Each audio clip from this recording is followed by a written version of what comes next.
Pegiat media sosial sekaligus Dr. Tifauzia Tiasuma terus menyerang Presiden ke-7 RI Joko Widodo. Namun kali ini bukan soal ijazah, melainkan gelar pendidikan yang dimiliki istri Jokowi, Iriana. Lewat cuitan di akun X pribadinya pada Sabtu 24 Mei, Dr. Tifa menyoroti gelar sarjana ekonomi dan magister manajemen pada nama Iriana. Gelar tersebut tertulis pada situs resmi Dewan Kerajinan Nasional. Pada struktur organisasi, Iriana menempati posisi sebagai pembina. Dr. Tifa pun membandingkan temuan itu dengan profil Iriana yang tertulis di Wikipedia.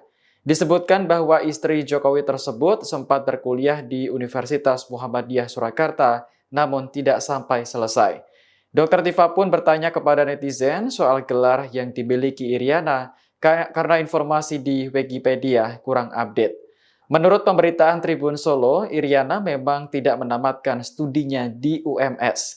Ia berhenti kuliah di semester 6 untuk menikah dengan Jokowi. Namun Iriana berhasil menyelesaikan pendidikan sarjananya di Sekolah Tinggi Ekonomi Surakarta. Sementara terkait gelar Magister Manajemen, belum ada informasi akurat atau sumber yang memberitakan.